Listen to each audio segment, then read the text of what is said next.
Jadi kita bisa lihat ya konsep kenabian ya yang paling utama harus dipahamin bukan karena dia seorang nabi dia hebat, enggak, sama sekali dia enggak hebat. Tapi karena Tuhannya yang memberikan otoritas dan kuasa. Oh, Kalau dalam perbedaan. Al-Quran, Musa itu dianggap punya power, punya kuasa sebagai nabi untuk perform semua miracles tadi. Di dalam Al-Quran tidak spesifik ya bicara tentang fungsi imamat dan peran-perannya ataupun fungsi kenabian dan peran-perannya. Kalau kita secara teologis kita diajarkan untuk paham peran Musa sebagai nabi dan peran Harun sebagai imamat. Ini menggambarkan fungsi imam dan nabi. Fungsi imamat Harun, fungsi kenabian Musa ya itu hanya gambaran tentang yang akan datang, yaitu adalah Kristus. Fungsi kenabiannya dia dan fungsi imamatnya dia.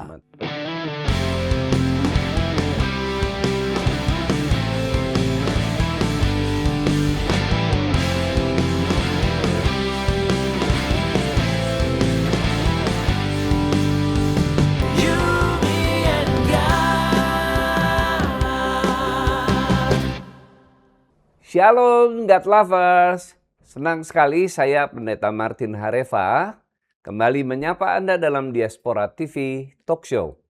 Ruang dialog iman, akal sehat, dan pergumulan manusia di hadapan Tuhan. God Lovers, ada satu tokoh besar yang dihormati oleh umat Islam, Kristen, dan Yahudi. Seorang nabi, pemimpin, pembebas, sekaligus penerima hukum Tuhan. Dialah Nabi Musa. Dalam Islam, Musa dikenal sebagai Kalimullah, nabi yang berbicara langsung dengan Allah. Dalam iman Kristen, Musa adalah hamba Tuhan yang menerima Taurat di Gunung Sinai dan memimpin umat keluar dari perbudakan menuju tanah perjanjian. Namun, justru disinilah muncul pertanyaan-pertanyaan besar. Mengapa nabi sebesar Musa tetap ditegur Tuhan? Mengapa hukum Tuhan yang kudus tidak otomatis mengubah hati manusia? Dan apa makna kisah Musa bagi umat beragama hari ini di tengah kesalehan, kekuasaan, dan kompromi moral? Hari ini kita tidak datang untuk berdebat, bukan untuk membandingkan iman secara polemis, dan bukan untuk menghakimi keyakinan siapapun. Kita datang untuk berdialog dengan jujur, berpikir dengan rendah hati, dan belajar dari satu kisah besar yang sama-sama kita hormati. Telah hadir bersama kita hamba Tuhan, pengajar Alkitab dan pengamat isu teologi lintas iman, Pendeta Arif Mirjaya. Terima kasih Pak Arif sudah hadir di Diaspora TV. Salam. Udah agak lama nggak ketemu. Iya Pak. Saya dengar Pak Arif mau berangkat ke Israel ya? Ya, mudah-mudahan insya Allah bulan Maret. Bulan Maret ya. Aman Pak di sana? Aman aja. Aman, Semuanya. ya. Kan sudah ada Board of Peace. Oh iya. Ya. Sebelum kita memulai dialog ini, mari kita menundukkan kepala sejenak. Kita mohon agar Tuhan memberi kita hati yang jernih, pikiran yang terang, dan kerendahan hati untuk mencari kebenaran. Kita berdoa. Terima kasih Tuhan untuk hari ini, hari yang indah yang Tuhan berikan. Dan saat ini hamba-Mu sudah hadir, Bapak Pendeta Arif Mirjaya, di mana kami akan berbincang-bincang tentang seorang tokoh Alkitab, yaitu Nabi Musa. Kami mohon Roh Kudus membimbing kami, menerangi hati pikiran kami, dan juga setiap kami yang mendengarkannya. Sehingga semua diberkati. Dalam nama Tuhan Yesus kami berdoa. Amin. Amin. Dan untuk God Lovers yang baru bergabung, jangan lupa like, komen, dan share supaya semakin banyak orang bisa ikut merenung dan belajar. Dan pastikan Anda subscribe dan follow Diaspora TV di YouTube, Instagram, TikTok, dan Facebook agar tidak ketinggalan setiap dialog iman yang jujur dan mencerahkan. Baik God Lovers, mari kita mulai percakapan kita. Pak Arif, dalam Islam Musa disebut kalimullah, nabi yang berbicara langsung dengan Allah. Dalam iman Kristen, Musa menerima Taurat langsung dari Tuhan di Gunung Sinai. Apa persamaan dan perbedaan cara Islam dan Kristen memandang Musa dan otoritas Taurat? Ya, yang pertama kita harus lihat bahwa fungsi dia sebagai nabi di dalam Islam dengan di Kristen konsep kenabian berbeda. Nah, kalau dikatakan bahwa dia adalah nabi yang bicara langsung dengan Tuhan, ya, kita lihat di ayat di dalam Al-Quran itu bukan dianya yang punya otoritas untuk bicara dengan Tuhan. Karena di dalam surat Al-A'raf ayat 143 itu diceritakan bahwa Rabnya yang mengajaknya berbicara. Jadi Tuhan yang mengajaknya berbicara, ya. Jadi waktu Musa datang dipanggil oleh Tuhan, ya, dan dalam surah Al-A'raf tadi disebutkan bahwa Musa datang ke tempat kami, kata Tuhan. Ya. Nah, ayat yang dipakai itu ya kami, ya, kata kami. Ya. Nah, di situ Rabnya yang mengajak berbicara. Bukan Musanya yang hebat bisa bicara dengan Tuhan. Ya. Musa nggak punya otoritas atau kuasa apa-apa untuk bicara dengan Tuhan. Ya. Tapi Tuhan yang berkehendak agar suaranya bisa didengar oleh Musa. Ya, jadi yang punya otoritasnya itu Tuhan. Ya. Bukan Musanya yang hebat. Ya. Musa juga nggak bisa melihat wajahnya Tuhan. Ya, ketika dia minta, dia hanya bisa melihat semak yang terbakar. Ya. Apakah semak itu menggambarkan Tuhan? Ya, apakah semak itu adalah Tuhan?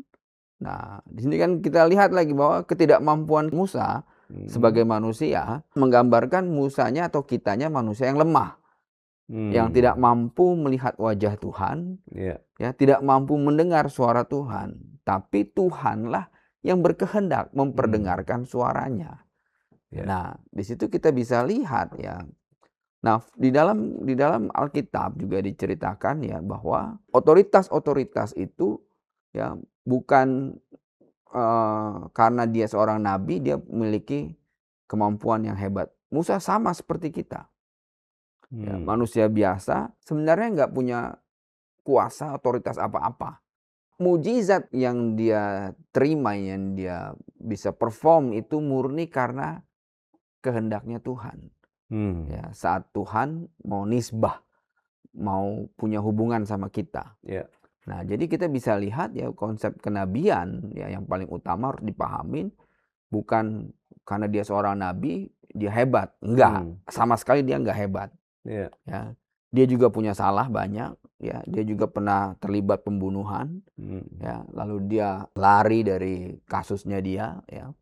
Nah, tapi Tuhan pakai dia, pilih dia. Dan kemudian Tuhan kasih otoritas, kuasa kepada dia, ya. Bukan dianya yang hebat, ya. Tapi karena Tuhannya yang memberikan otoritas dan kuasa. Kalau dalam Al-Quran, Musa itu dianggap punya power, punya kuasa sebagai nabi untuk perform semua miracles tadi. Gitu, ya. Gitu. Kalau di kita enggak, ya. Musa nggak pernah tahu bahwa tongkatnya bisa berubah jadi ular. Ya. Sampai dapat perintah itulah baru dia dapat. Ya, kalau di kita di Alkitab diajarkan Musa nggak pernah tahu bahwa ketika dia bisa membelah laut, ternyata bukan dia juga memang yang membelah laut. Ya. Ya, jadi orang-orang Israel pada waktu itu terdesak, di belakangnya ada Firaun mau bunuh mereka. Ya, sementara depannya adalah laut. Bersungut-sungutlah Israel, kamu bawa kami keluar dari Mesir hanya untuk mati di laut, katanya. Musa waktu itu bingung harus seperti apa dan dia berteriak kepada Tuhan. Ya. Lalu Tuhan bilang, belahlah laut. Ya, artinya apa? Otoritas itu ada, kuasa itu ada di firman Tuhannya, bukan di Musanya. Di situ perbedaannya. Jadi Musa orang biasa. Musa adalah orang biasa. Yang diberi karunia kenabian. Hanya hamba atau hamba alat. biasa, alat saja. Ya, dia tidak punya otoritas untuk perform mujizat tadi. Di kita diajarkannya seperti itu. Jadi karunia kenabian itu adalah kuasanya Tuhan. Ya, kalau di Islam, di Al-Quran? Musa yang punya kuasa, otoritas. Oh. Begitu. Tadi kita harus jelaskan, padahal kalau di ayatnya surat Araf ceritakan, Hmm. bukan Musa yang mengajak Tuhan berbicara, Rabnya yang mengajaknya dia berbicara. Jadi ini Sebenarnya kesalahan tafsir atau bagaimana? Iyalah kesalahan tafsir. Ya, sangat banyak sekali kalau ngomongin kesalahan tafsir ya. Ya kita bisa belajar dari teks-teks asli. Ya, jadi Ya, kalau karena lihat tafsir ada teks, banyak pandangan daripada ya, ulama ya. lihat teks aslinya, Allah lah yang berinisiatif. Allah Tapi yang kalau di berinisiatif. tafsiran, Musa lah yang punya otoritas. Iya, bisa perform miracle, mujizat tadi Hmm. gitu. Iya, iya. Ini perbedaan yang Iya, nyata kan kita ya. sering mendengar, oh Musa membelah laut. Bukan Musa yang membelah laut. Kita bisa bantah itu. Ya, dia nggak punya kuasa apa-apa. Ya.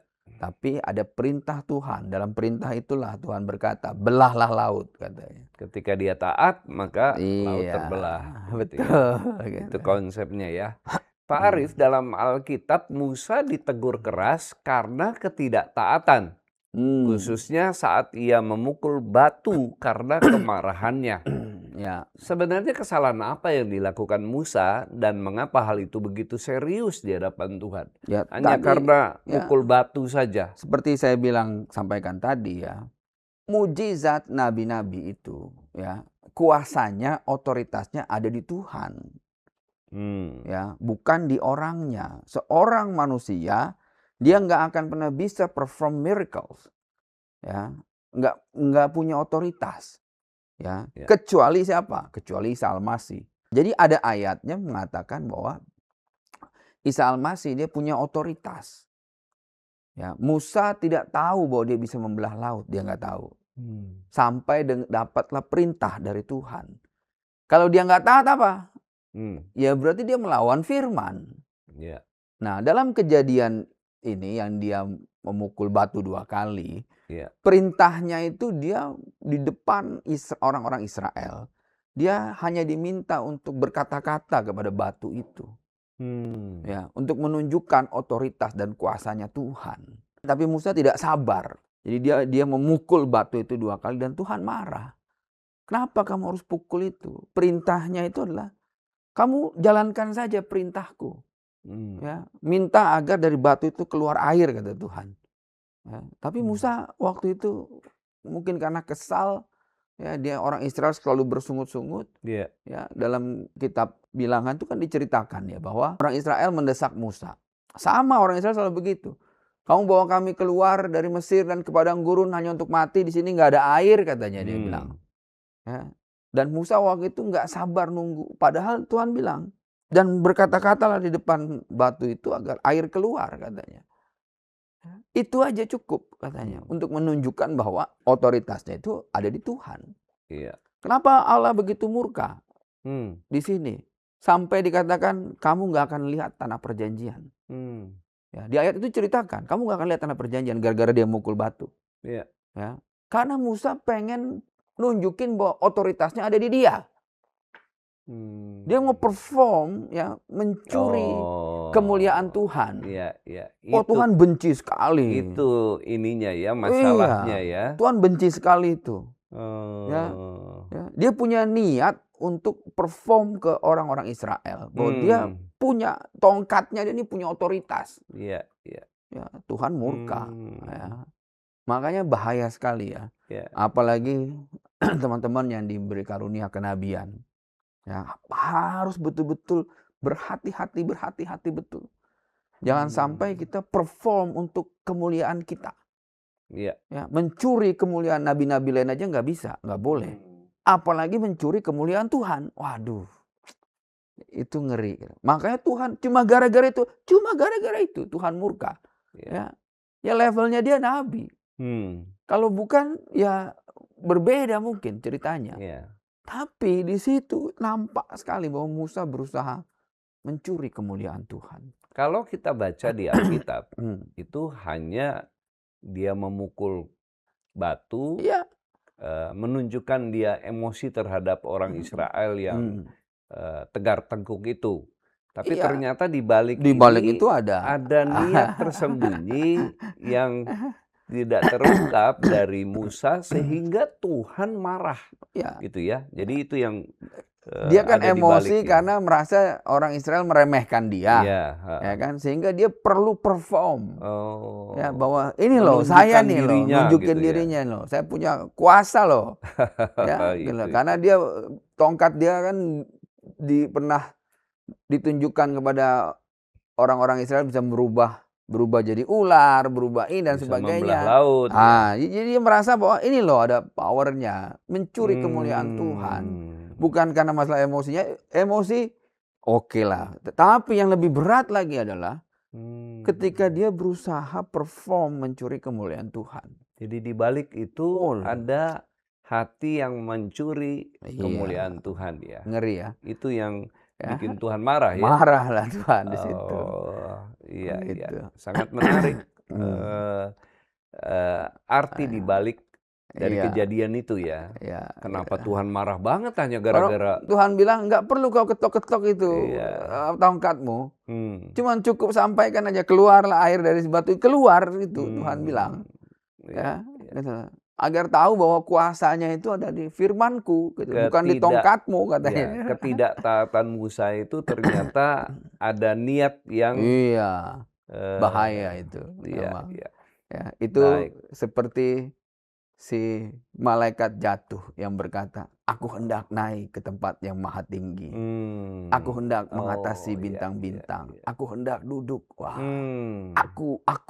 keakuan Iya. itu termanifest dari kejadian itu. Hmm. Disitulah pemberontakan pertama terhadap Tuhan. Satu Iya, firman, wah, keluar. Hmm. Ya.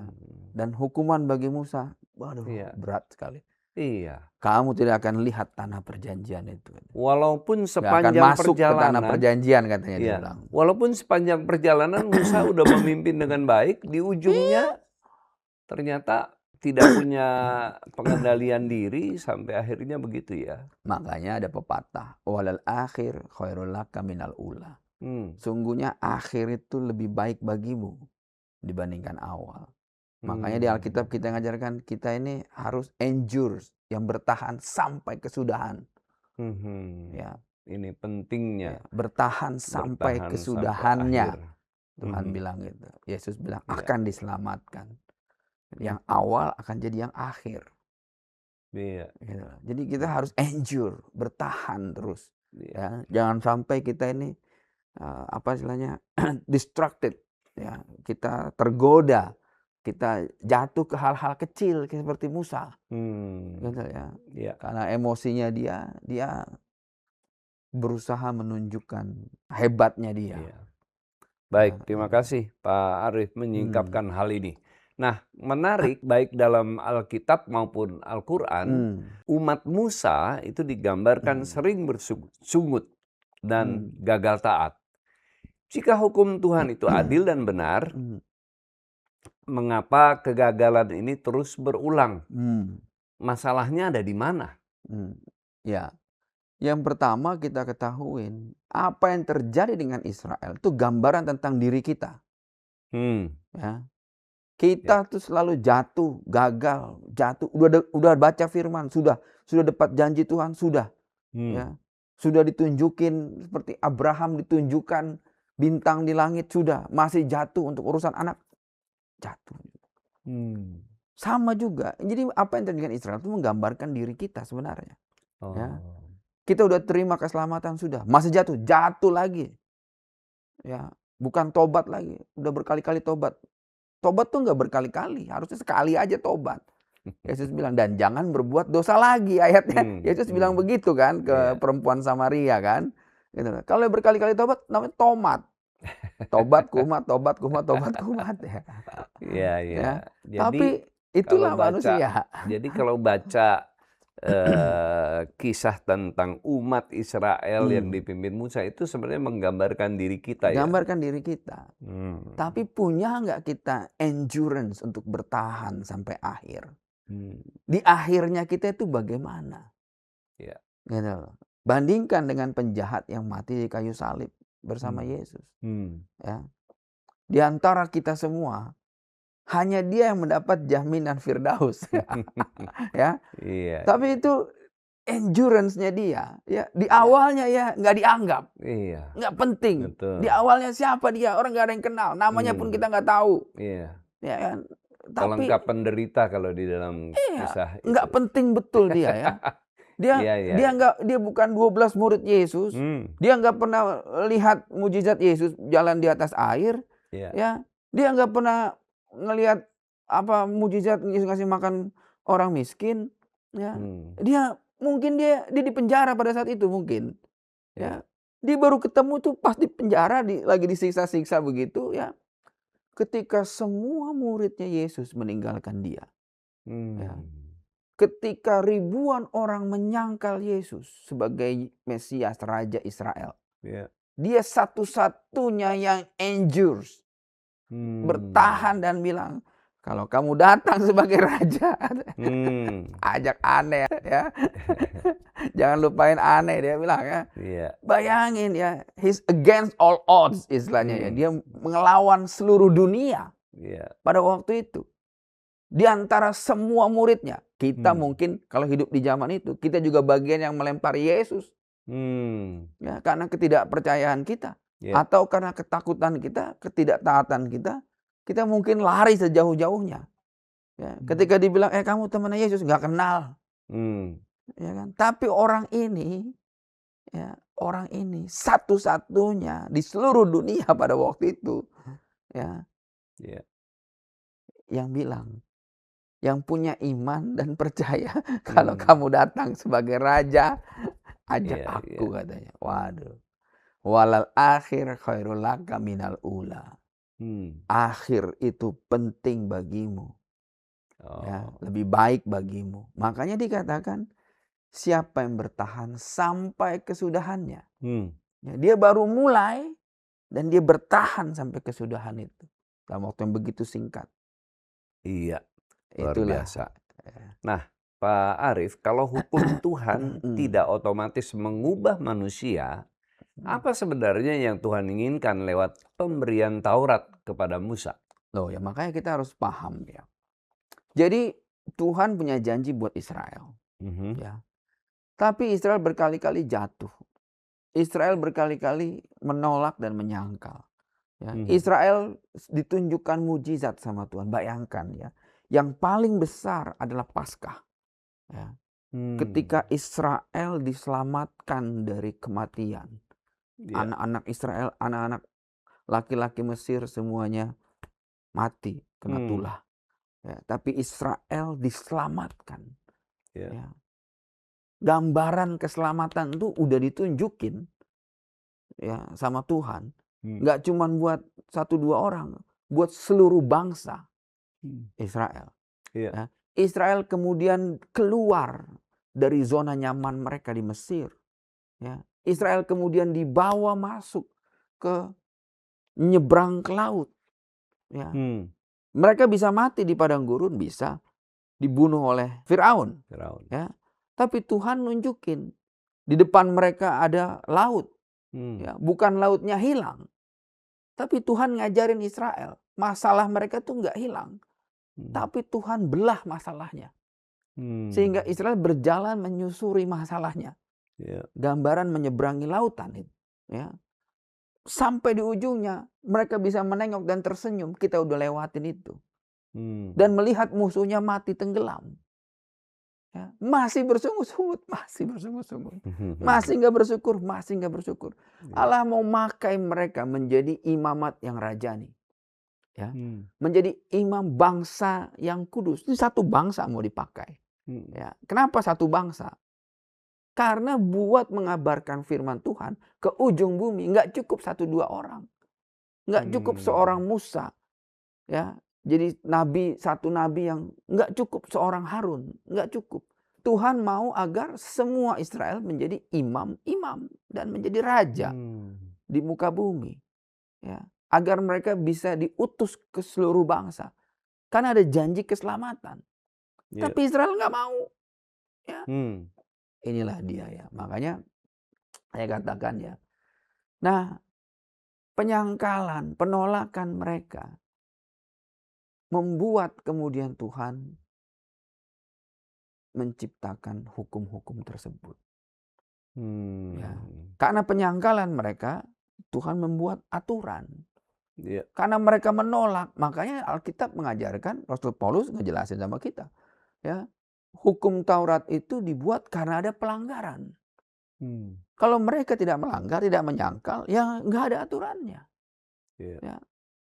Tapi karena mereka menyangkal dan melanggar, akhirnya dibuatlah aturan. Hmm. Hukum-hukum syariat-syariat itu justru memenjarakan kita akhirnya. Ya. Hmm. Bukan membebaskan kita. Kenapa? Akhirnya kita harus taat Hmm. menjalankan hukum-hukum itu. Kamu dikasih kebebasan untuk jadi imamat yang rajani, bangsa yang kudus, jaga kekudusan. Israel tidak kudus. Karena Israel nggak mau jaga kekudusan, dibuatlah aturan. Kalau kamu nggak jaga kekudusanmu, kamu akan begini. Hmm. Ya, kalau kamu nggak melakukan ini, kamu akan begini-begini. Sejak itulah, ya sebenarnya hukum Taurat memenjarakan Israel. Ya, gitu. Iya. Jadi sesuatu yang dibuat karena pelanggaran, karena ada pelanggaran, tidak mungkin bisa membebaskan. Ya. Makanya itu gambaran ketika kita nggak taat, konsekuensinya Tuhan memberikan kita kehendak bebas. Iya. Ya. Ketika kita tidak taat, dikasih kebebasan, justru kita melanggar kebebasan kita. Konsekuensinya apa? Ya maut, masuk penjara. Iya. Sebenarnya penjara kita di bumi ini, penjara maut. Karena dulunya kita kekal bersama-sama dengan Tuhan, Iya. dikasih kebebasan, tapi kita melanggar firman. Ada konsekuensinya. Akhirnya hukum itu diciptakan bukan untuk membebaskan, Iya. tapi hukum itu diciptakan untuk memenjarakan kita. Ya. Justru Tuhan utus Yesus untuk membebaskan kita dari kutuk Iya. hukum Taurat. Supaya Supaya kita hidup di dalam kasih karunia. Ya, bebaslah kamu, sudah nggak ada lagi aturan-aturan, sudah nggak ada lagi liturgi-liturgi, syariat-syariat. Ya. Kalau gitu hidup dalam kemerdekaanmu, kemerdekaan di dalam Kristus. Di luar Kristus adanya hukuman lagi. Di dalam Kristus adanya kemerdekaan. Makanya hukum Taurat itu ada karena ada pelanggaran. Itu ya maksudnya Ya, Tuhan menurunkan Taurat lewat Musa. Nah, betul. apakah cara Islam dan Kristen memandang Musa yang berbeda ini ikut mempengaruhi cara umat memahami ketaatan dan hubungannya dengan Tuhan? Oh iya, ya. Akhirnya satu sisi seperti juga orang-orang Israel. Mereka terpenjara. Ya, terpenjara dalam apa? Dalam syariatnya mereka. Ya, dalam aturan-aturan, dalam liturgi-liturginya mereka. Ya, mereka tidak hidup karena hakikat. Ya, hakikat itu apa? Kasih karunia, kamu ini punya kebebasan, punya freedom di dalam Tuhan. Ya. Ya, kalau kita boleh kutip ayat la ikraha fiddin, nggak ada paksaan dalam agama. Sebenarnya hakikatnya adalah itu, gitu loh. Syariat-syariat itu seharusnya ya kita di luar dari syariat itu, nggak mengikat kita. Ya. Tapi justru karena pada waktu itu ya orang-orang memberontak melawan firman Tuhan. Ya, karena merasa punya kehendak bebas, mereka merasa juga punya kebebasan untuk melanggar. Mereka lupa bahwa ketika kita melanggar, kita tidak bebas dari konsekuensi. Iya. Begitu. Nah, ini yang kemudian jadi persoalan ya. Kita bisa lihat ya, akhirnya orang-orang hidup dengan syariat, hidup dengan hukum-hukum Taurat, ya, hidup dengan aturan-aturan, liturgi-liturgi yang begitu kaku. Ya. Siapa yang bisa menjalankan semua hukum Taurat? Sedangkan di hadapan Tuhan harus sempurna. Siapa yang bisa sempurna menjalankannya? Ya. Sulit ya. Di Israel itu beberapa kelompok begitu ketat menerapkan hukum Taurat. Ya. Sangat-sangat ketat. Ya. Bahkan restoran kosher aja tidak boleh didatangi sembarangan orang. Ya. Karena untuk hukum Taurat. Bahkan ada lift untuk hari Sabat. Ya. Kenapa ada lift khusus hari Sabat? Supaya mereka tidak mencet tombol. Karena menurut tafsir, nah ada lagi tafsir terhadap aturan-aturan hukum tadi, terhadap syariat-syariat tadi, ya tafsirnya apa? Tafsirnya kalau kamu mencet tombol sama aja kamu menyalakan api atau listrik dan Sama kamu dengan dianggap kerja. bekerja. Ya, kalau begitu kamu melanggar hukum Taurat. Apa konsekuensinya kalau melanggar hukum Taurat? Kamu akan dikutuk seperti kera katanya. Ya, kalau dalam Al-Quran ya. Ya, kalau dalam Taurat apa ya? Kamu sesat, kamu neraka. Gitu ya. Nah, kita bisa lihat ya. Ngeri sekali gitu loh. Iya. Ya. Masa gara-gara mencet tombol lift kita masuk neraka? Ya, tapi di Israel, ya mereka menerapkan hukum itu. Itulah yang memenjarakan mereka. Iya. Nah, Ya. dalam iman Kristen, Musa sering dipahami sebagai bagian dari rencana Tuhan yang berkelanjutan. Sementara dalam Islam, penekanannya kuat pada Musa sebagai penyampai hukum dan risalah. Nah, di mana perbedaan ini, Pak Arief? Ya, ini penting lagi ya kita pahamin ya. Ya, bahwa yang Musa terima dari Tuhan itu adalah loh batu, 10 perintah Tuhan. Ya. Tapi the whole hukum Taurat, ya, seluruh Pentateuch 5 kitab Musa, ya, bagiannya itu secara tradisional kita mengimani bahwa itu ditulis oleh Musa. Ya. Bukan seluruh kitab Taurat itu diturunkan dari langit diberikan oleh Musa. Ya, tapi ada pewahyuan, ya. Pewahyuan yang kita sebut konkursus, ya, karena diinspirasi oleh Roh Kudus. Musa menuliskannya. Nah, kita bayangkan sekarang ya tentang penciptaan langit dan bumi. Ya, ilmuwan berteori tentang penciptaan ini. Ilmuwan berteori tentang bagaimana langit dan bumi diciptakan. Ya. Nah, di dalam Islam tidak spesifik bahwa itu ditulis oleh Musa. Tapi kita mengimaninya. Sama dengan bangsa Yahudi mengimaninya itu ditulis oleh Musa. Ya. Ini yang paling penting kenapa alif jadi huruf pertama. Ya. Banyak saudara-saudara yang Muslim tidak mengerti ya bahwa kata alif berasal dari kata alef dalam bahasa Ibrani. Ya. Bahasa Arab baru muncul di abad ke-6. Sebelumnya bahasa Arab tidak ada. Tapi Musa hidup 2800 tahun sebelumnya. Sebelum Masehi ini ya. Nah, ini kita harus bisa ngerti kalau begitu. Jeda waktu yang luar biasa. Ya. Bahasa Ibrani klasik sudah ada sejak 2000 tahun sebelum Masehi. Ya. Artinya Musa ya sudah advance, sudah lebih dulu menulis. Bahasa Ibrani sudah lebih tua dibandingkan bahasa Arab. Ya. Karena rumpun bahasa-bahasa Semitik tadi, bahasa Ibrani, Penesian, Aramik, baru Arab. Bahasa Arab berasal dari bahasa Siro-Aramik Barat. Ya. Dan juga pengaruh dari bahasa Ibrani klasik. Ya. Bukan Ibrani kuno. Ya. Di zaman Musa ada bahasa Ibrani kuno, bahasa Ibrani klasik. Ya. Yang hari ini kalau kemudian karena batasan bahasa itu dimulai satu bangsa itu adalah dikenalnya tulisan. Nah, tulisan Ibrani itulah disebut sejarah modern tuh, mulai sejarah modern. Jadi 2000 tahun sebelum Islam, bangsa Israel sudah masuk ke fase modern. Ya. Nah, di sini bisa tahu kenapa alif huruf pertama. Ya. Dalam bahasa Ibrani sebenarnya huruf pertama itu ba. Ya. Kenapa huruf ba? Karena ayat pertama, ya, teks pertama menuliskan yang ditulis di dalam Alkitab adalah Bereshit. Yaitu pada mulanya. Bereshit bara Elohim. Pada mulanya Elohim. Ya, menciptakan langit dan bumi. Tapi ketika kita menuliskan Elohim atau menuliskan Elah, harus ada alef di depannya. Ya. Jadi dalam aksara Ibrani, ya, huruf pertama itu adalah ba. Bukan alif. Tapi karena untuk menuliskan Elohim, ya, kita harus pakai alef di depannya. Ya, makanya alef mendapatkan penghormatan untuk jadi huruf pertama.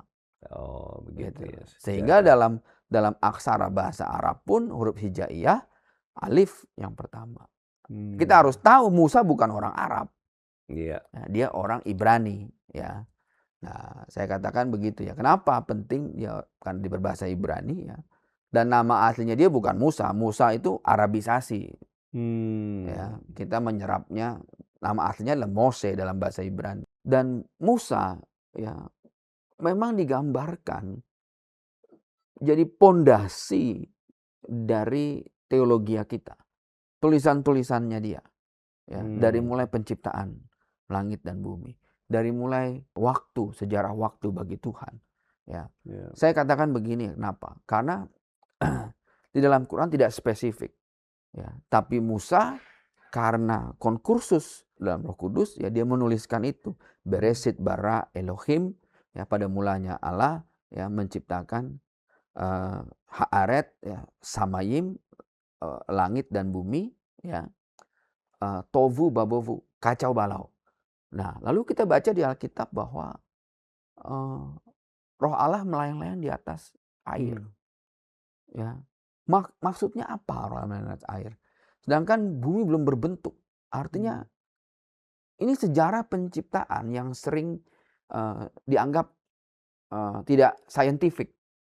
hmm, Ya. Kenapa? Ya menurut kalender Israel, penciptaan bumi dan langit itu baru sejarah manusia baru 6.000 tahun, 2.000 tahun Bapak, ya, dari mulai Adam sampai Abraham, 2.000 iya. tahun anak, Abraham sampai Yesus, dan Hmm, sekarang nih dari Yesus sampai kita 2.000 tahun Roh Kudus, ya. tahun roh. Jadi baru 6.000 tahun saintis mempertanyakan, menertawakan ini, saya bilang. Hmm, Nah, saya bilang ya bahwa sebenarnya saintis yang malu. Kenapa? Karena pada waktu Musa menulis itu, ya, kita belum punya eee, mekanisme mengukur waktu. hmm, Maksudnya gimana? Ukuran waktu kita itu adalah bulan, bumi, matahari, ya. Bagaimana kalau bulan, bumi, mataharinya belum ada? hmm. Karena pada waktu itu ngomong penciptaan Iya, langit dan iya, bumi iya. kan, Heeh. ya kan? Artinya Musa udah dapatkan konkursus Roh Kudus bahwa penciptaan langit dan bumi ini, waktu sudah ada sebelum penciptaan langit dan bumi, ya. Hmm, Tapi manusia belum mampu mengukur waktunya karena iya, komponen pengukurnya yaitu bumi, iya. bulan, matahari belum Belum ada, diciptakan. belum diciptakan gitu ya. Jadi sebenarnya udah ada time frame-nya, masalah kita belum waktu. Jadi berapa umur bumi? Ah, itu pertanyaan kedua kalau begitu, ya. Ini Hmm, yang nah Musa waktu itu udah menjelaskan sebenarnya secara saintifik ketika Roh Allah melayang-layang di atas air. Musa tidak menulis, tidak tahu gugus kimia air itu apa, hidrogen, dioksida, itu gas. Bukan benda padat, bukan, belum. Ya, gas itu. Gas hidrogen dan oksigen. hmm, Ya, bumi terbentuk dari kumpulan gas hidrogen katanya. hmm, Dan Musa hmm, orang pertama yang menuliskan itu. Sebelum saintis-saintis menemukan teori-teori tentang hmm, penciptaan bumi. iya, Ya, makanya kita yakin selama 6.000 tahun ternyata Musa benar. hmm, Ini bedanya nih. Ini baru tentang satu hal aja. Ya, iya, iman kita benar. Gitu loh. Nah, hmm, yang jadi pertanyaan adalah berapa umur bumi? Kita belum mampu mengukurnya sebenarnya. hmm, Ya, karena kita baru mampu mengukurnya ketika buminya ada, bulannya ada, mataharinya ada. Tapi Allah sudah ada jauh sebelum planet-planet ini ada, ada katanya. Ketika buminya ada, bulannya ada, mataharinya ada, manusianya belum ada. hmm, Karena baru diciptakan di hari ke-6. iya, Ya, tapi waktu sudah ada, sudah ada. Nah, rentang waktu ini berapa lama? Ada yang hmm, bilang 1 juta tahun, ada. Itu karena ketidakmampuan kita measurement waktu, hmm, gitu loh. iya, Sehingga iya, kita berhipotesis. Ingat ya, mhm, dalam sains tidak ada yang absolut. hmm, Semua hipotesis. Tapi Musa menuliskannya dengan absolut. Wah, itu yang buat saya penting. Iya, iya. Karena iman kita percaya ya bahwa alam semesta ini dijadikan dari apa yang tidak kita lihat katanya. Waduh. Iya. Ya, dan Musa menuliskannya. Karena iman Musa menuliskannya. 6.000 tahun kemudian kita tahu Musa benar. Jadi penting baca Alkitab itu dengan iman, Betul. baru bisa Ya, mempercayai. di dalam Islam tidak spesifik bahwa Musa yang menulis itu. Gitu. Itu Ya, tercerai-berai di beberapa tempat. ya. Ya, begitu. Nah, Pak Arif, dalam Islam ada kisah Nabi Khidir atau Khidir, di mana Musa justru harus belajar darinya. Hmm. Nah, apa pelajaran penting yang Musa terima dari Khidir ini? Dan mengapa Musa, seorang nabi besar, harus belajar dari orang ini? Sebenarnya ya di dalam Al-Quran juga tidak ada ditulis itu Musa bertemu dengan Nabi Khidir. Oh, nggak ada. Secara teks literal tuh nggak ada. Ya. Itu tafsir, ya sekali lagi ya tafsir ya dari para penafsir Al-Quran. Ya. Nah, problemnya satu, penafsir ini muncul di abad ke-8 atau 9 Masehi, ya penafsir-penafsir ini ya. Nah, surat Al-Kahfi itu cerita tentang Nabi Musa dengan Nabi Khidir itu ada di surat Al-Kahfi. Nah, Sohibul Kahfi ini sebenarnya Seven Sliver of Ephesus. Cerita awal tentang Sohibul Kahfi ya, tentang anak-anak muda yang surat Al-Kahfi ini dijadikan perikop dari pembahasan Musa dengan Nabi Khidir ya. Itu tentang Sohibul Kahfi. Dan cerita itu adalah cerita Kristen ketika ada penganiayaan tentang Seven Sliver of Ephesus ya, yang bersembunyi di dalam gua. Karena mereka menolak untuk menyembah Tuhan-Tuhan Allah-Allah yang lain. Nah, yang saya masih belum jelas asbabun nuzulnya ayat Nabi Khidir dengan Musa ini adalah di dalam situ ya. Karena sebenarnya nggak ada tertulis itu Nabi Khidir dalam surat Al-Kahfi itu. Ada adalah tafsir bahwa itu Al-Kahfi. Nah, problemnya lagi sosok Khidir ini memang dalam Al-Quran tuh dianggap nabi ya. Tapi dalam Kristen tuh emang nggak ada ya sebenarnya. Tapi orang yang bertemu dengan Musa dan masih hidup adalah Elia. Ya. Nah, Elia dan Musa adalah dua saksi yang juga bertemu dengan Yesus bertemu dengan Elia dan Musa. Ya. Nah, apakah Elia adalah Nabi Khidir? Tidak ada referensi juga yang menunjukkan itu. Ya. Karena di zaman yang berbeda nih ya Elia dengan Musa ya.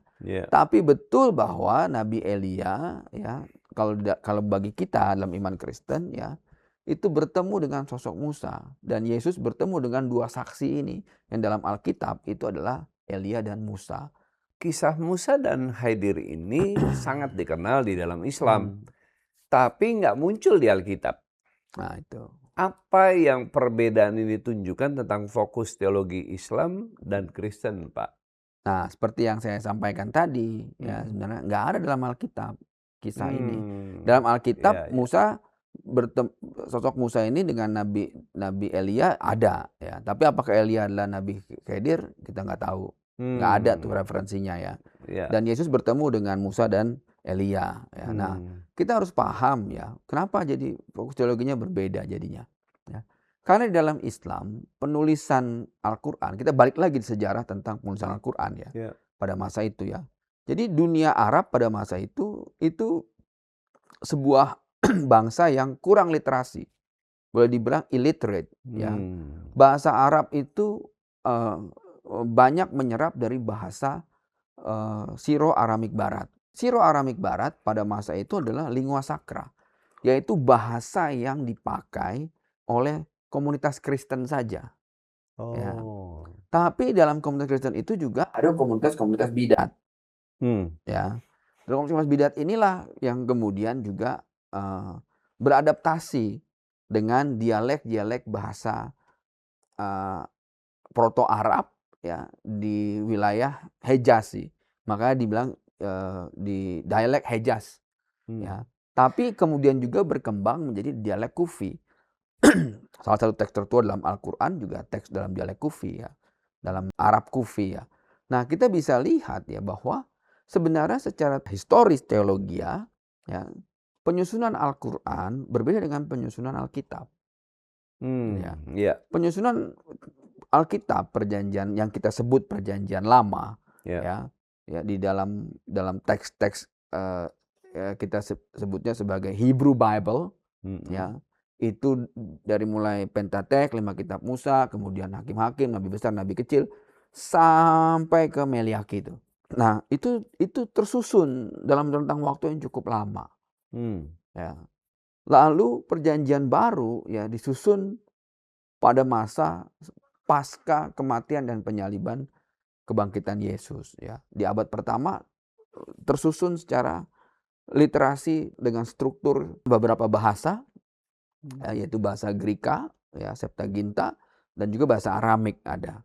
Nah, sementara Al-Quran ya secara struktur penulisannya karena tradisi literat yang tinggi membuat orang-orang Arab di masa lalu tidak mempunyai struktur penulisan.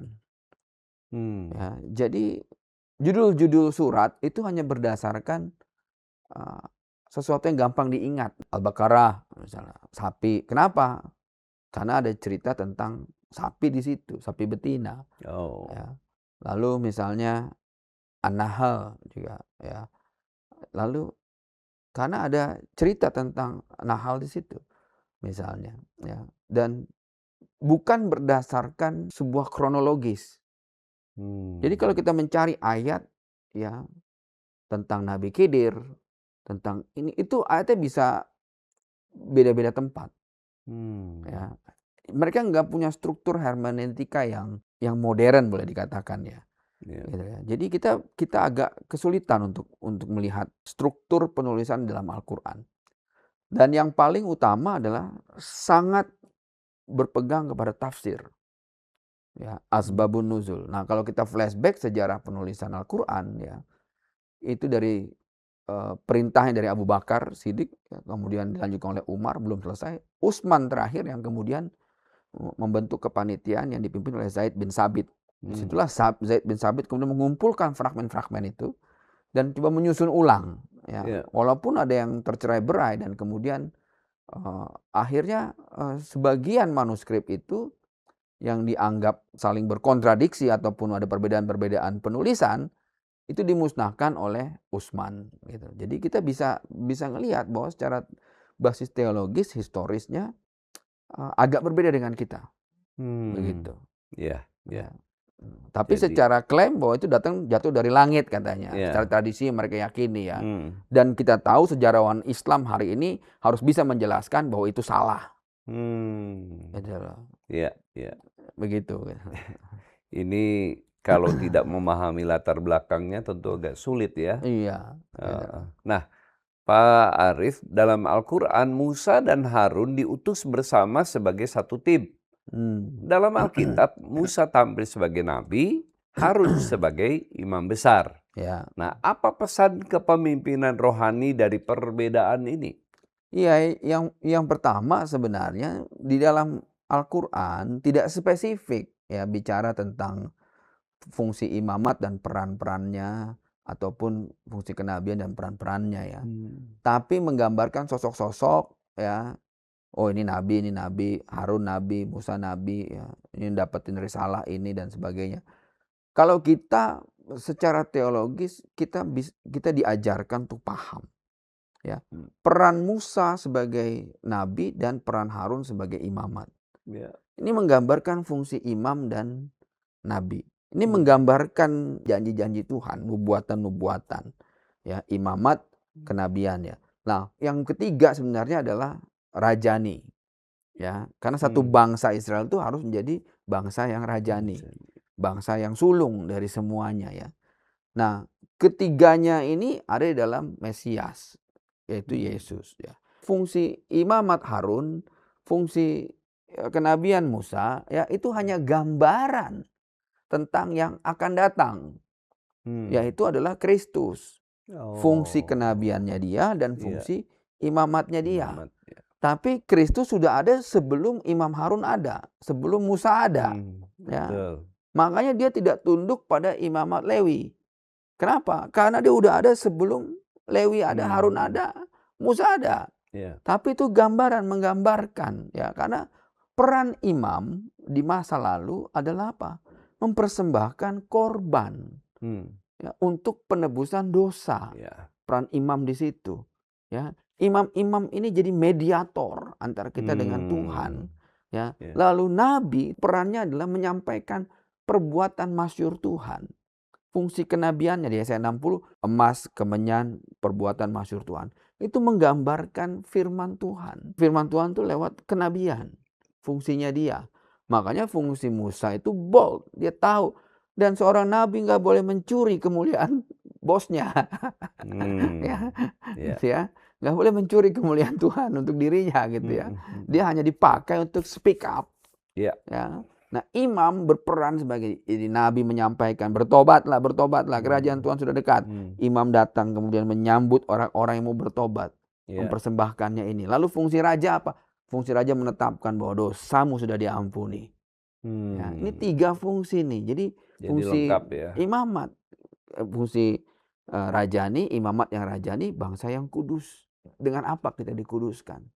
Dengan firman Tuhan. Ya, ini gambaran, gambaran besar tentang Musa dan Harun. Ya, itu adalah fungsi dari Kristus. Ditambah dengan Rajaninya tadi. Ya. Nah, Musa adalah pemimpin besar yang dipilih Tuhan. Tapi ia juga pernah gagal. Apa peringatan bagi para pemimpin agama dan rohani hari ini dari kisah Musa? Berjaga-jagalah. Ya, setia sampai akhir tadi ya. Berjaga-jagalah. Endurance kita penting. Ya, bukan seberapa cepat kita naik, seberapa cepat kita populer, seberapa cepat kita enggak. Ya, berjaga-jagalah, karena itu berbahaya sekali ya. Karena itu yang bisa menjatuhkan kita. Ini bukan lari sprint ya. Bukan ya. Ini lari maraton sampai ya, akhir. Ya, bertahan sampai kesudahannya. Berjaga-jagalah ya. Kita belajar dari Musa. Ya, sampai Tuhan marah dan Tuhan, kamu nggak akan masuk tanah perjanjian. Kita belajar dari Salomo. Ya, sampai Tuhan murka. Ya, padahal dia begitu hebat, begitu luar biasa. Ya, dia membangun bait Tuhan yang dahsyat ya. Tapi kita belajar dari orang-orang ini semua dan kita tahu bahwa waduh ini berat. Ya, terutama kita hamba-hamba Tuhan nih. Aduh. Kalau kita nggak fokus, kalau kita nggak berjaga-jaga, kalau kita nggak setia sampai akhir, selamat malam bahasanya. Jadi inilah pesan buat hamba Tuhan melalui kisah Musa. Nah, dalam Alkitab diceritakan bahwa karena ketidaktaatan saat Musa memukul batu akibat kemarahannya, ia tidak diizinkan masuk tanah perjanjian. Bagaimana Al-Quran memandang peristiwa ini? Dan pesan moral apa yang ingin ditekankan? Nah, di Al-Quran tidak spesifik menceritakan itu. Jadi kalau tadi kita luruskan ya, bukan karena ketidaktaatannya. Ya. Lebih besar dari itu lagi kan. Bukan cuma soal dia ketidaktaatan. Di balik ketidaktaatan itu ada kesombongan. Ada motif lain. Gitu ya. Itu yang bikin ingin Tuhan mencuri Tuhan murka. Yang bikin Tuhan murka di situ. Jadi bukan yang kelihatan ketidaktaatan itu sebenarnya yang jadi penyebab Tuhan marah ya. Ya. Di balik itu motifnya. Coba bayangkan ya. Lebih tidak taat mana ketika dia membunuh orang. Lebih ketidak taat mana ketika dia waktu itu ragu-ragu. Banyak sekali Musa ketidaktaatan. Waktu Tuhan perintahkan dia diutus dari padang gurun, dia menolak 5 kali. Ya. Lebih tidak taat mana? Ya. Dibandingkan yang tadi sederhana sekali kok. Masa cuma gara-gara dia ngetuk itu aja Tuhan marah. Ya. Tapi kita tahu perintahnya itu jelas. Perintahnya dia Musa. Cuma pakai kata-kata aja, suruhlah. Ya, biar mereka tahu itulah kemuliaan firman-Ku. Kuasaku ada di situ. Ya. Tapi itu, nah kita bilang Tuhan menyelidiki hati. Ya, selidiki aku. itu lebih menarik dalam ini. lagi ya.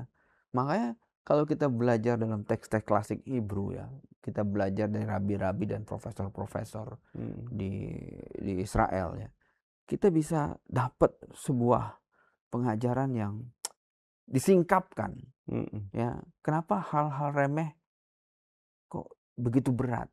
Kenapa hal-hal Hmm. berat yang kelihatannya berat kok jadi Dianggap mudah, dianggap gampang. dianggap gampang? Hmm. Ya, ternyata apa yang dibalik itu? Motif di balik itu ya. Iya, Hmm.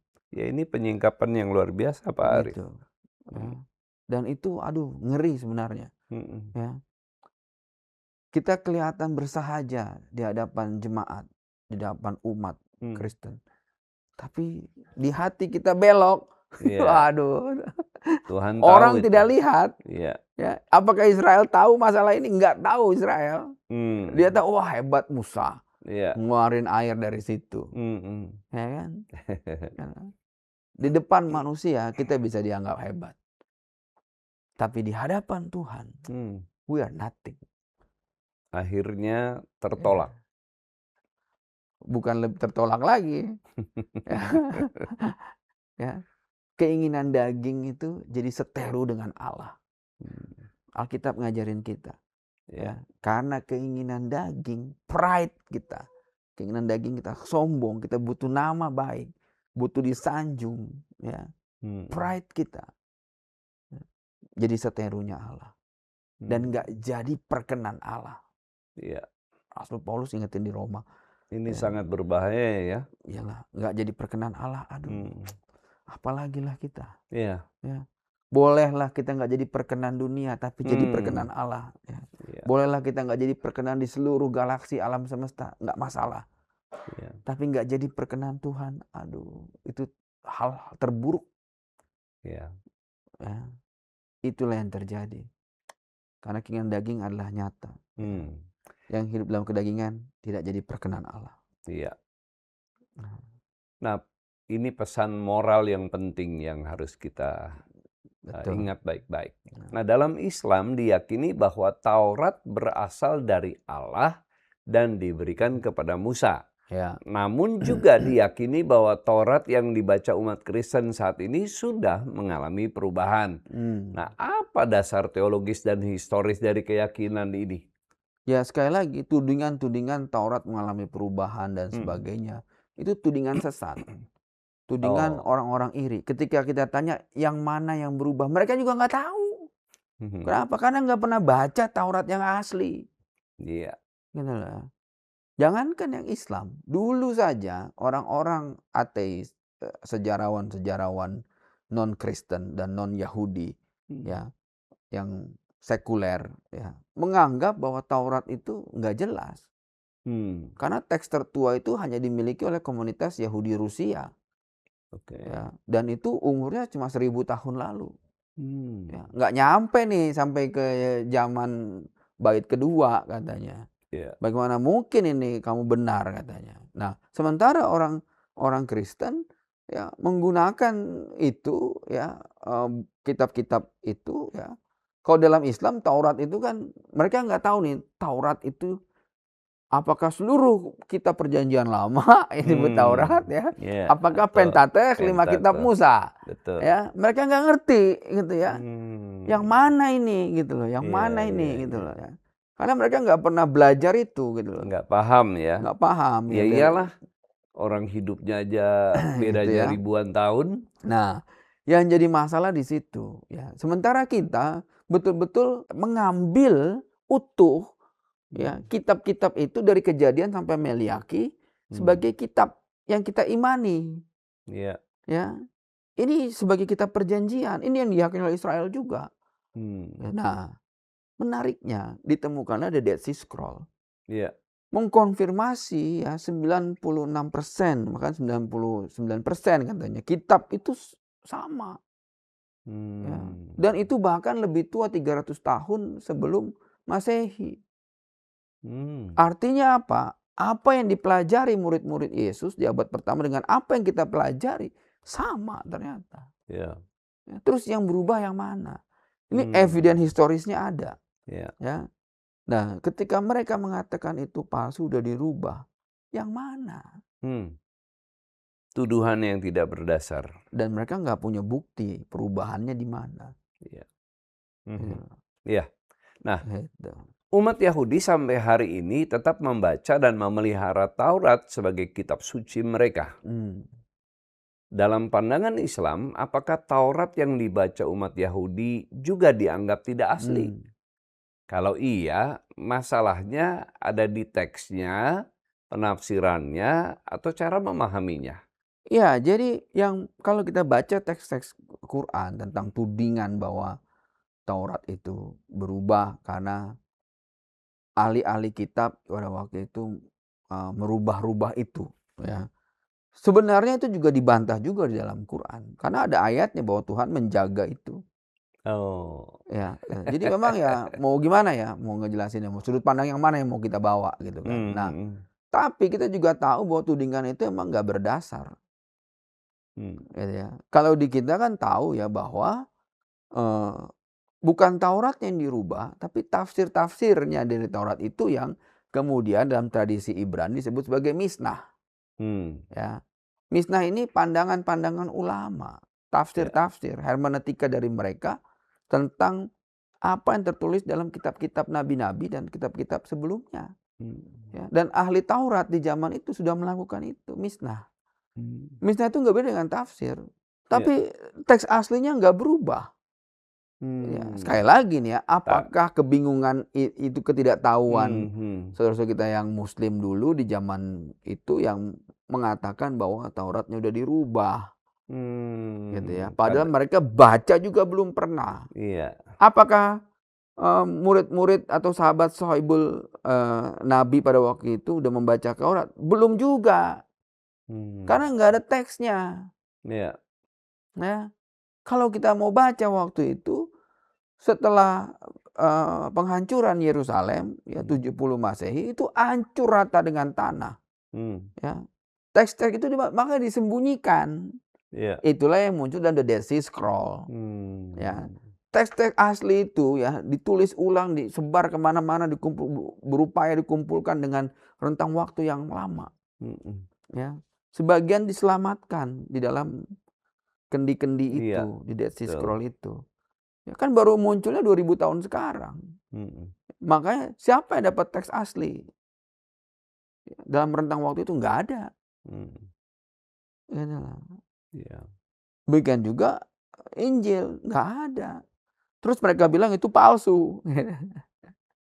Sementara yang asli aja mereka belum pernah lihat. Ya sudah sejak 1500 tahun yang lalu. Begitu. Jadi sangat tidak jelas tuduhannya. Ya, nggak berdasar. Ya. Nah, Pak Arief, Alkitab menutup kisah Musa dengan fakta bahwa ia wafat tanpa masuk tanah perjanjian. Sementara Al-Quran tidak banyak berinci kematiannya. Ya. Apa makna rohani dari perbedaan penekanan ini? Iya, makanya karena di Al-Quran tidak secara struktur ya literasinya itu menulis tentang Musa. Ya, itu tersebar di beberapa surah cerita tentang Musa. Ya. Kayak tadi Musa dengan Nabi Khidir ada di surat Al-Kahfi. Sedangkan kita tahu Sohibul Kahfi itu cerita tentang Seven Slivers of Ephesus. Ya, itu 250 Masehi kejadiannya. Atau sekitar 300 tahun sebelum Islam gitu. Tapi di ayat itu muncul tentang Musa dan Nabi Khidir gitu loh. Ya, jadi nggak ada hermeneutika yang mengaitkan itu sehingga agak sulit ya. Dan juga dalam teks surat Al-Kahfi itu tidak ada tulisan Nabi Khidir. Sekali lagi itu adalah misnah atau tafsir dari teks yang ditulis oleh penafsir-penafsir Al-Quran. Gitu loh. Tidak ada ayatnya yang menyebut Nabi Khidir di situ. Pak Arief, kalau ada pertanyaan, sebenarnya Nabi Musa ini nabinya orang Yahudi atau nabinya orang Islam ya? Ya jelas dia membawa keluar bangsa Israel, bukan bangsa Arab. Ya kan? Yang dia bawa keluar dari Mesir adalah bangsa Israel. Ya kan? Kan jelas itu dalam ayatnya juga, surat Al-Baqarah juga diceritakan ya, tanah yang dijanjikan. Yaitu apa ya di sana. Yang sekarang ditempati oleh Israel itulah tanah yang dijanjikan. Jadi Ya, Dia adalah nabinya orang Israel. orang Israel. Nah, kemudian ratusan tahun baru muncul agama Islam. Ya, ribuan Lalu tahun. ribuan tahun setelah peristiwa 2000 itu. tahun lebih. Ya, lalu muncul agama Islam yang Ya, mengakui Musa juga sebagai nabi mereka. iya. Nah, apakah ini ingin menunjukkan beda waktu ini bahwa mereka bisa salah menafsir tentang Musa? Ya jelas bisa lah. Apa yang nggak Hmm. bisa salah? Kita aja bisa salah ngomongin tentang Soekarno, Hmm. ya kan? Mundur Ya. lagi ke belakang, kita bisa salah ngomong tentang Diponegoro. Hmm. Kita bisa salah ngomong tentang Mataram. Kita Ya. bisa salah ngomong tentang Majapahit. 1500 tahun, berarti 500 tahun lalu cuman tuh. Ya. Ya kita udah begitu modern hari ini, kita belum bisa nge-trace sosok Gajah Mada tuh seperti apa mukanya, nggak Ya. ada. Hmm. Yang sekarang itu katanya mukanya Muhammad Yasin katanya. Jadi itu tafsiran lagi. Tafsiran lagi, ya kan? Gitu. Nah, Hmm. kerajaan Pasundan, Pajajaran sama sekali nggak ada eviden. Ya. Apakah itu mitos, ya kan? Tapi Hmm. begitu kuat legenda itu di masyarakat. Ya. Tapi Ya. kok nggak ada sisa-sisa peninggalan kerajaannya? Nah, ini Hmm. menarik kan? Kita aja belum nyampe tuh yang sedangkan Prabu Siliwangi sudah bertemu dengan orang Portugis waktu itu. Ya. Iya, iya. Gitu. Karena dia minta Hmm. bantuan Portugis untuk mengalahkan Sunda Kelapa, dikuasain Hmm. oleh Cirebon sama Banten kan Sunda Kelapa. Nah, Hmm. ini menarik kalau kita ngomong sejarah ya. Jadi ya kalau Musa nih lebih dari 2000 tahun sebelum Masehi. Ya. Sedangkan Islam baru muncul ya 600 Masehi. Ya, abad Jadi ke-7. ada jeda mungkin bisa hampir 3000 tahun. Hmm. Jauh sekali ya, ini jauh sekali ya. Iya. Jadi kita bisa ngelihat bahwa nah yang dia bawa keluar dari Mesir siapa? Israel, jelas-jelas. Tanahnya Iya. perjanjian untuk Israel. Hmm. Di Al-Quran tuh tidak ada satupun kata tentang Palestina. Hmm. Nggak ada, cari aja. Iya. Kenapa nggak ada? Ya, Hmm. itu menarik kan? Kenapa nggak ada Iya. kata tentang Palestina? Hmm. Gitu. Kenapa nggak ditulis di situ? Ini menjadi tanda tanya besar bagi Iya, banyak orang. Orang yang sama, ya, yaitu Nabi Musa, nah, tetapi dipahaminya secara berbeda. jangankan Musa, katanya Adam pun berbahasa Arab. Oh, padahal bahasa Arab baru muncul. Padahal Adam itu bahasa Ibrani. Ya, Artinya ya. manusia. Ini salah kaprah yang harus diluruskan ya, Pak Iya. Arif. Nah, apakah kisah hidup Musa mengajarkan bahwa kesetiaan kepada Tuhan tidak selalu berujung pada keberhasilan yang terlihat secara duniawi?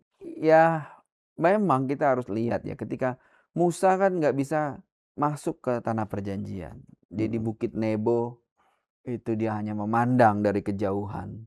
Ya, kalau nanti kita ada waktu kita bisa ke Bukit Nebo di Ya. Jordan itu ya. Memandang dari kejauhan tanah yang dijanjikan. Tapi Yosua bin Nun yang kemudian masuk. Ya, Hmm. generasinya Yosua Ya. yang bisa masuk ke ini menggambarkan sebuah perjalanan rohani. Hmm. Ya, Bapak rohani saya, Pak Jeff Hammond pernah mengatakan hal yang sama. Hmm. Dia bilang, mungkin kami adalah generasi Musa, Rif. Kenapa Hmm. begitu, Pak Jeff? Mungkin waktunya akan tiba dan kami tidak bisa masuk ke tanah perjanjian. Waktu kami nggak nyampe katanya. Hmm. Ya. Tapi apa yang kami kerjakan di sini, semoga bisa dilanjutkan. Ya. Ya, sama seperti Joshua masuk ke tanah perjanjian. Hmm. Dia bilang, mungkin generasi kalian adalah generasi Yosua. Ya, yang masuk ke tanah perjanjian. Ya. Saya cukup mengantar sampai di sini dan melihat dari kejauhan. Hmm. Ya, itu bahasa rohaninya Bapak rohani saya. Ya. Ya, menggambarkan ya. Jadi kita lihat ya bahwa ya setia saja. Ya, endure till the end. Bertahan sampai kesudahannya. Hmm. Berjaga-jaga senantiasa. Ya. Dan sampai di akhirnya. Kita akan Hmm. lihat. Terima kasih untuk Iya, pesan yang sangat dalam, Pak Arif. iya. Nah, kalau Musa hidup di zaman sekarang, teguran apa yang paling relevan bagi umat beragama yang rajin beribadah tapi mudah berkompromi? Wah, ini berat pertanyaannya nih. Ya. Kalau Musa ini hidup zaman sekarang, nggak ada yang mau ikut dia mungkin. Mungkin dianggap Hmm. sesat dia, ya Oh, kan? Karena Musa keras betul kan. ya. Ya, tapi sekeras-kerasnya Musa, dia bisa ngelobi Tuhan. Dia bilang di dalam sebuah ayat ketika dia minta sama Tuhan untuk bertobat. Hmm. Bayangin aja lah, ya, Hmm. seorang Musa nih minta sama Tuhan, "Tuhan, kau harus bertobat." Ya. Karena Tuhan udah kesel dengan Dengan Israel, bangsa ya, Israel. udah aduh, kalau bahasa saya itu mungkin Tuhan udah muak. Bahkan mau dipunahkan ya. Iya, tapi karena dia udah janji dan dia nggak mau melanggar janjinya, dia bilang, Hmm. ya, Israel umat kepunyaanku katanya dia bilang ya. Ya.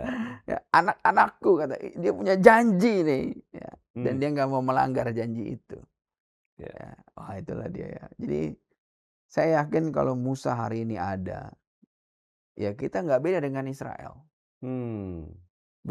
Bersungut-sungut, kurang terus apa yang Tuhan Memberontak. kasih, Ya. memberontak, ya nyalah-nyalahin pemimpin, Hmm. ya kan. Ini nggak jelas ini pemimpin ini ya kan.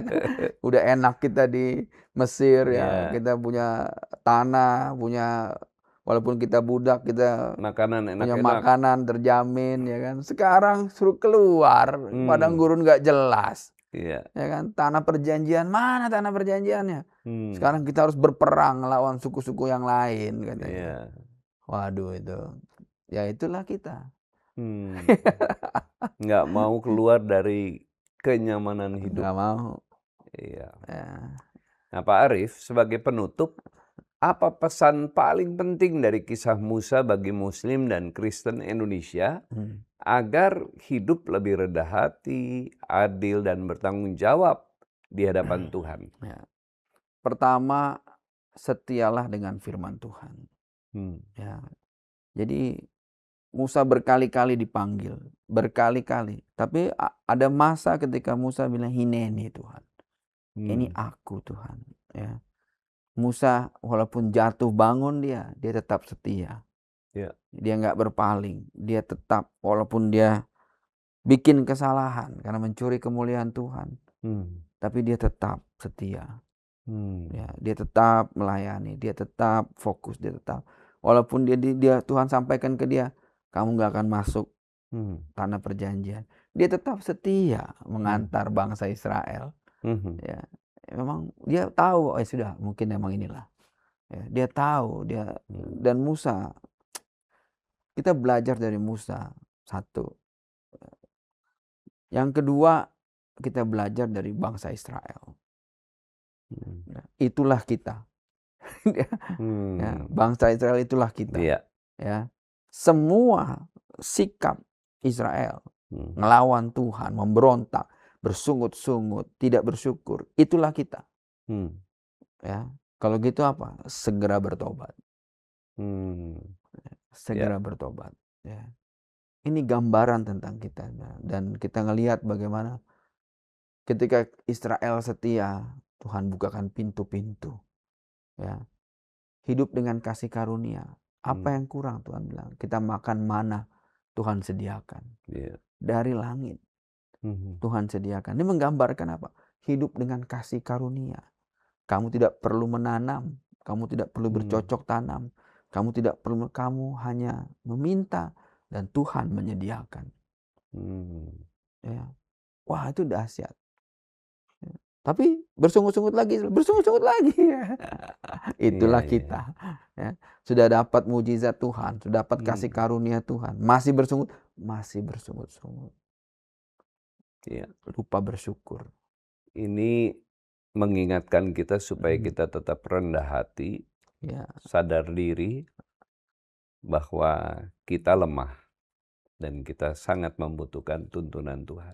ya, Terima kasih Pak Arif sama-sama untuk Pak Martin. penyingkapan yang luar biasa kisah tentang Musa. God lovers dan sahabat-sahabat semua, dari kisah Musa kita belajar satu hal penting. iman sejati tidak pernah mempermudah hidup, tapi selalu memurnikan hati. Musa mengajarkan kita bahwa ketaatan tidak selalu berakhir dengan keberhasilan yang terlihat. Kepemimpinan tidak berarti kebal dari teguran, dan kedekatan dengan Tuhan tidak menghapus tanggung jawab moral. Baik dalam Islam maupun Kristen, kisah Musa mengingatkan kita bahwa Tuhan itu adil. Manusia itu bertanggung jawab. Dan hukum Tuhan selalu dimaksudkan untuk membentuk hati, bukan sekedar mengubah atau mengatur perilaku. Di tengah dunia yang makin keras, cepat menghakimi, dan mudah kompromi, kisah Musa memanggil kita untuk hidup lebih rendah hati, lebih jujur di hadapan Tuhan, dan lebih sungguh di dalam menjalani iman kita. Terima kasih kepada Bapak Pendeta Arif Mirjaya buat penjelasannya yang luar biasa, penjelasan yang jernih, mendalam, dan membangun kita semua. Dan terima kasih untuk Diaspora Lovers dan sahabat-sahabat semua yang sudah menyimak dialog ini dengan hati yang terbuka.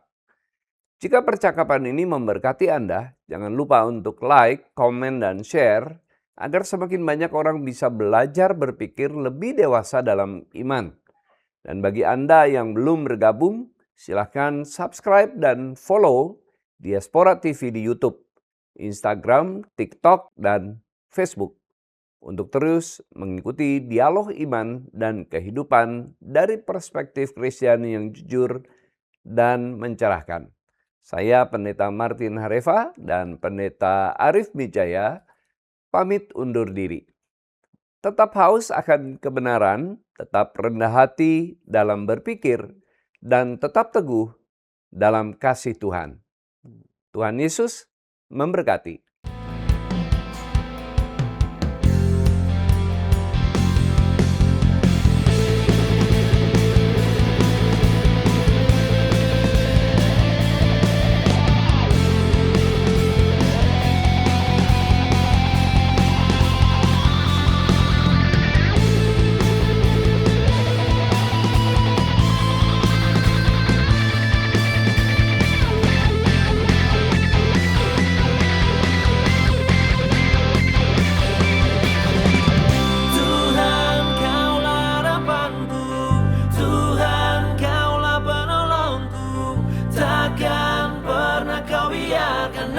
Selalu ku di dalammu, walau badai datang menghadang, bukit-bukit pun bergoncang, takkan pernah kau biarkan. Yesus, Engkau segalanya bagiku. Tuhan, Kaulah harapanku.